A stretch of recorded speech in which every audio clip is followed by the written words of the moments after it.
Hello, everybody, and welcome to the Real Industries podcast, where we have conversations with real people who have real skills working in real jobs. Today's topic is all about dog training and behaviour, and we're thrilled to have Camille Hartnett, a renowned dog behaviourist from Tura Beach, Australia, here for a chat. Camille has over a decade of experience working with animals and is not only known for her expertise in dog training, but also her innovative approach to rehabilitating dogs that struggle with reactivity-based behaviours. Armed with the necessary skills and qualifications, Camille runs her own dog training and behaviour business called Sniffers, and she's on a mission to empower dog owners with the knowledge and understanding they need to foster harmonious relationships with their dogs. So, without further ado, let's get the conversation started.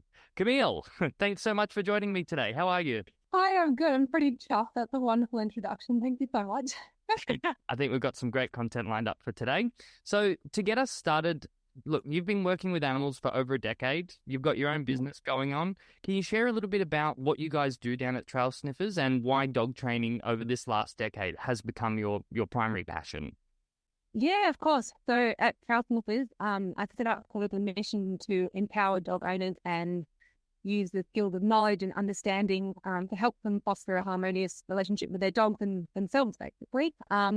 My passion for dog training, it stems from a really deep love, somewhat obsession and admiration for animals. And then further down the line, I sort of just threw myself into the behavior side of things and also grasping the ethology and also the psychology behind the behaviors and why they are occurring. And you might have touched on it. One of my focal points is mainly rehabilitating and rebuilding those relationships with dogs that do have more challenging behaviors, mainly from anxiety and reactivity. In the picture, that's Jeffrey, my beautiful big boy. Jeff struggles from fear-based reactivity. So he was attacked by an off-lead dog when he was a puppy. A fearful experience sort of imprinted his reactions towards sort of the emotional response to how we deal with those things. So when he came into my life, I was a vet nurse at the time, and I didn't feel like I had the skills to help him. So I transitioned from vet nursing, then went into learning more about how I could best support him and his needs by going into the behavior and psychology of dogs. Yeah. Okay. And professionally, what are the typical responsibilities of a dog trainer? Like, do you train or do you coach people to train their dog, or do you come in and train the dogs yourself, or do you do a hybrid of both? How does it work?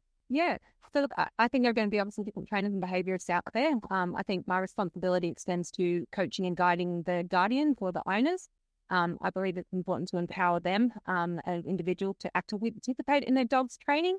It's all well and good if I come in and say, yeah, cool, I'm going to do X, Y, Z with your dog, but I'm not going to be there for the rest of their life 24/7. So I think it's really important that we can educate guardians and owners to have those skills and feel like they can then take the training journey into their own, dog call hands in that regard, instead of having people saying, cool, let's do 6 training sessions, I'm going to fix your dog. It's like, well, they don't need fixing, they need guiding and support. And I say this to my clients, and it might come across as rude, but I say, I don't want to see you for the rest of your lives. I want to be able to give you the skills so you guys can have your best life possible without feeling like, you have to keep on having someone over to help and manage those situations. Don't get me wrong, pick up the phone, send me a message, send me an email, happy to pop out. But I feel like it's more important for you guys to have the skills in your life, because I'm not going to be present in it.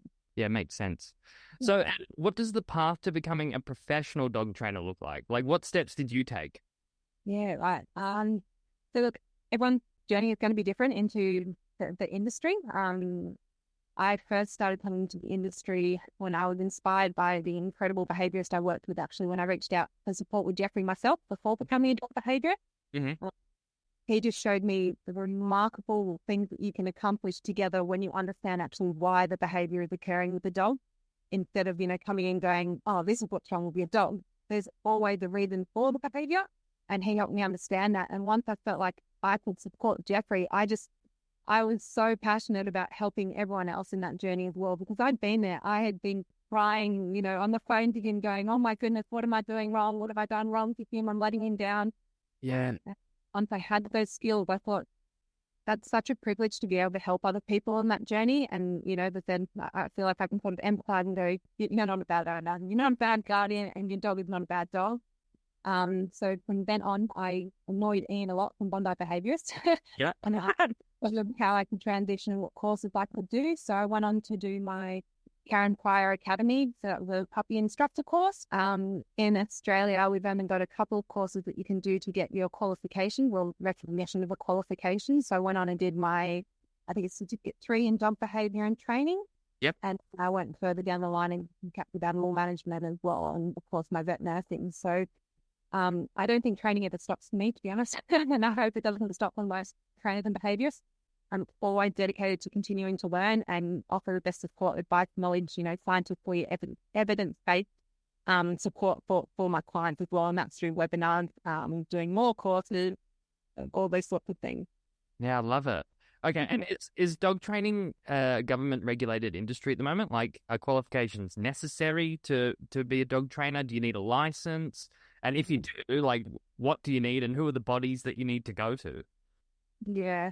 Look, unfortunately, I think in most parts of the world, the industry operates without specific regulations. So that allows most individuals to go, hey, I'm a dog trainer. Hey, I'm a behaviourist. Right. Without the sort of standard qualifications or experience even, which is a little bit scary.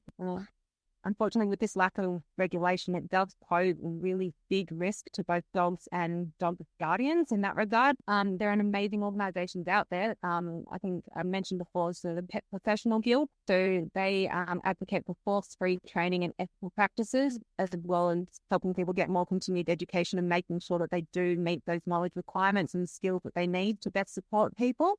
Yeah.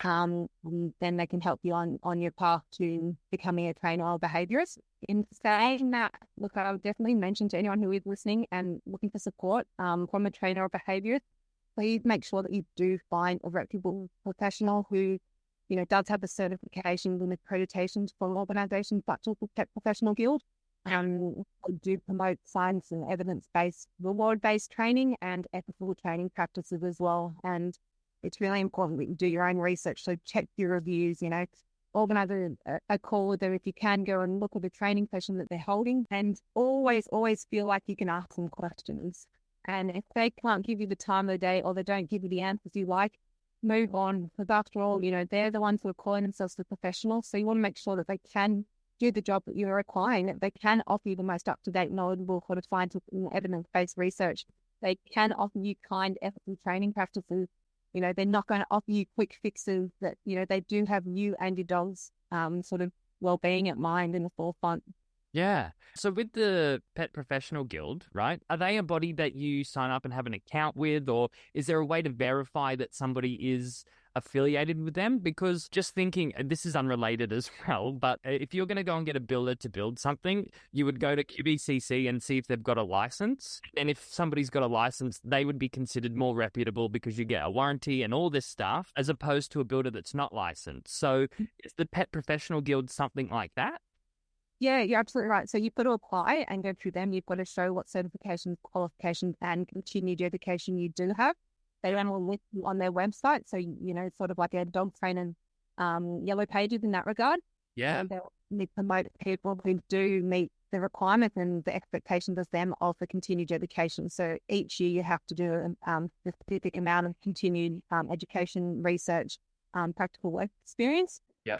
There is another couple of organisations that the Pet Professionals Australia as well. Again, regardless of whether you're a member of the PPGA, still do your research. And I think it's still important. I'm so proud to say that I am a member of the PPGA because they do such incredible work.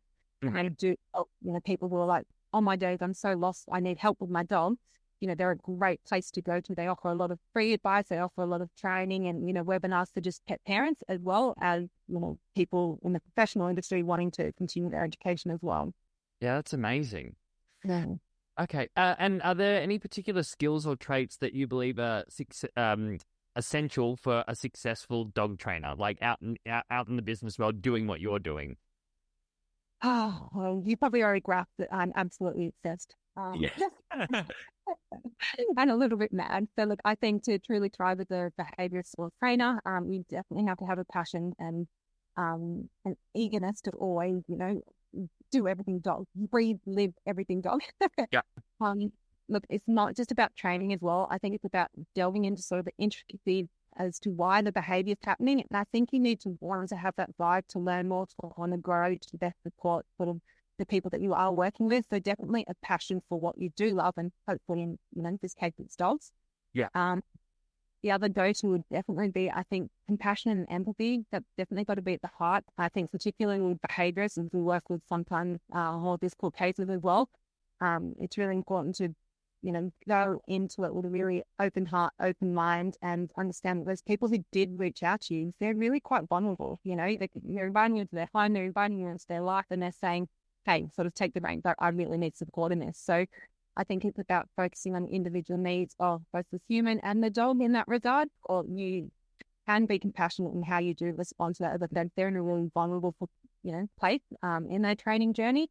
It's not ever going to be a one-size-fits-all for the approach, particularly with dog training. Yeah. You've got to make sure that you are tailoring each section, each training plan, each behavior modification plan to the individual person and the dog's needs in that regard. Oh, what's the other? I think observational skills, definitely, and sort of keenness for detective work. Yeah.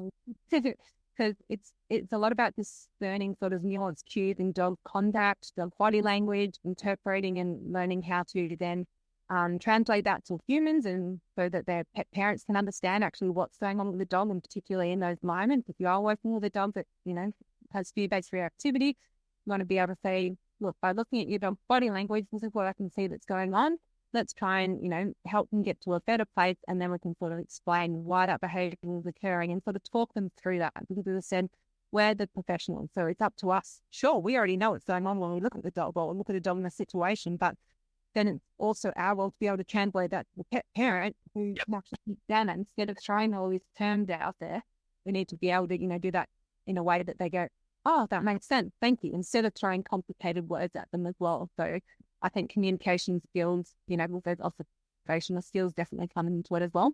I think the last thing I always push is so much is a commitment to learning, a commitment to constructive criticism, to be able to take that on board, growing a really deep knowledge in everything dog, everything human as well in that regard. As I said, you're not just working with the dog, you're working with the pet parent as well. Yeah. You've got to be able to evolve to grow. As I said, hear constructive criticism and take that on board and then do something with it. Don't just, let your ego drive and say, no, that's not the way I do it. I won't do it that way, or whatever you're doing is wrong. Not at all. You need to be able to take that on board, hear what people have to say, and sort of work with that moving forward. Yeah.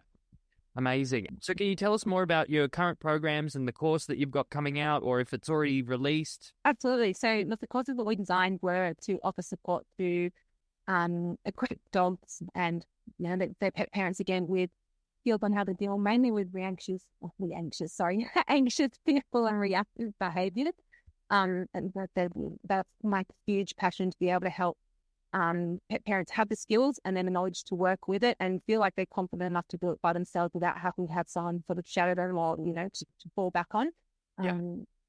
I've created the courses because I understand the challenges that people go through. I understand there are just horrible days. There are days where you don't want to get out of bed. There are days where you don't want to walk the dog. So also cater to those days as well. Being neurodivergent, sometimes I just don't have the capacity to even take Jeff out. And I know a behaviourist who doesn't have the skills to take their dog out, but it happens. So, we have bad days, they have bad days. So we've also catered the course to helping them when they do have a bad day, what they can do instead, and just sort of how they can set goals and expectations that they're both going to be able to sort of succeed with as well.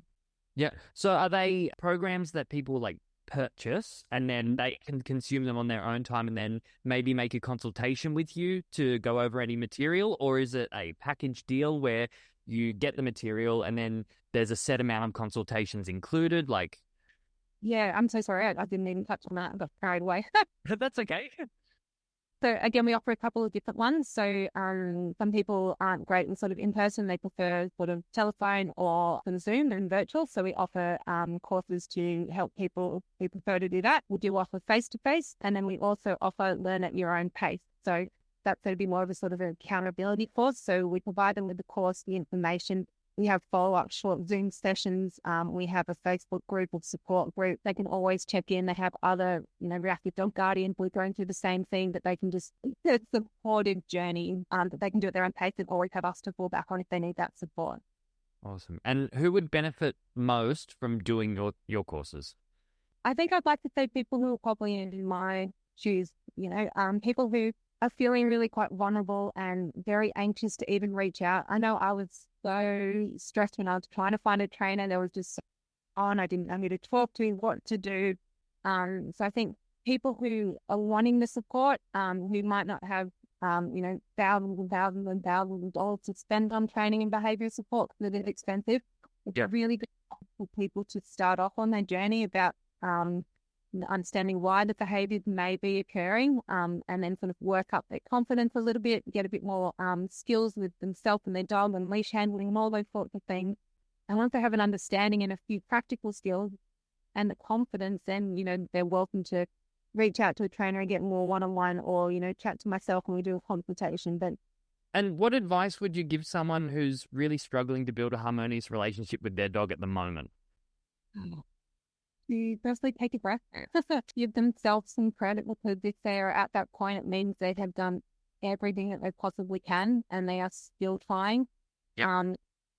It takes a lot. Any relationship takes a lot, and particularly with a dog, because, it's not just the dog in you. There are things in your life. You have work, you have children, you have, partners, you have everything else that's going on. So it is going to take a lot of time, and it's going to take a lot of patience, and it's going to take a lot of understanding. But I think if you're not in a good place and you're not feeling okay, that's not going to help with you and your dog feeling okay as well. So I think it's really important to be compassionate to yourself, first and foremost. Take some training. If your dog struggles going out and about, go out. Go into the yard, play with your dog, do things that you have fun with your dog. Don't put those pressures on yourself to have to walk your dog every single day. As I said, if it's becoming something that's unpleasant for you and your dog and your relationship struggling, stop it. Or reach out for help and support. There are so many other things that you can do. Sometimes it's helpful to have someone on the outside go, hey, that's not working. Why don't we try this instead? So take it back to basics. Just have fun with your dog. If that means, sitting in the yard and having a gin and tonic while throwing the ball, instead of going to it. It's really important to realize that the dog is not the behavior. It does obviously have a big impact on how you do view them, but you need to remember to look at your dog for the dog that they are, not for what they are doing. And same for yourself. Don't beat yourself up. Don't say you're a bad dog guardian. As I said, if you're at this point, you're just feeling so broken, it means you've just put so much time, effort, and energy in, and someone who's advocating for their dog wouldn't do that. Yeah, that's solid advice. Love that. And then what advice would you give to aspiring dog trainers who want to do similar work or be just like you? Be just like me. Oh my goodness, another mad person in the world. For aspiring dog trainers or behaviourists, I recommend definitely building a solid foundation first, understanding canine behaviour, communication skills as well, and make sure that you have a commitment to ongoing learning. So you can get your foot in the door through many different ways, whether it's volunteering at a shelter, whether it's doing the TAPE, animal studies too, I think it is certification. Get in touch with people who do offer the dog training behaviour course. Just try and get your foot in the door and just start working with people in that industry. Most of our crazy dog behaviourists and trainers, we are always going to jump at the idea for someone to say, hey, I'm really passionate. I want to look into doing this as a career. Can you offer some support? Can you offer some mentorship? We are going to jump at the idea for people who are showing that much eagerness to want to learn, to want to, advocate for dogs and people as well. So as I said, if you can reach out to people in that area, definitely do that. I think that's going to be one of the best places to start. As I said, I was really inspired by Anne, helped me with Jeffrey. And then I just kept calling him and bugging him and sending him emails and asking so much about dog behaviour until it just, it just became what I wanted to do. And once I knew the passion was definitely there, then I started to do some education. Yeah, amazing. All right, cool. And any listeners that have really enjoyed what you've had to say today, where can they come and find you on social media or on the internet? Yeah, absolutely. So if you want to find more about Crazy Dog Person or Trail Sniffers, just go to www.trailsniffers.com. We're also on Instagram as well. There's a lot of reels up there and some links to, the reactive dog support groups as well. So it's just at Trail Sniffers. I'm not very good with the Instagram handle, but we'll put them all on the screen. Perfect. Or otherwise, I'll send through my phone number and email as well. So feel free to reach out via that as well. Brilliant. Yeah, so for anybody that does want to go and find more about Camille's courses as well, we're going to leave links to everything in the show notes of this video.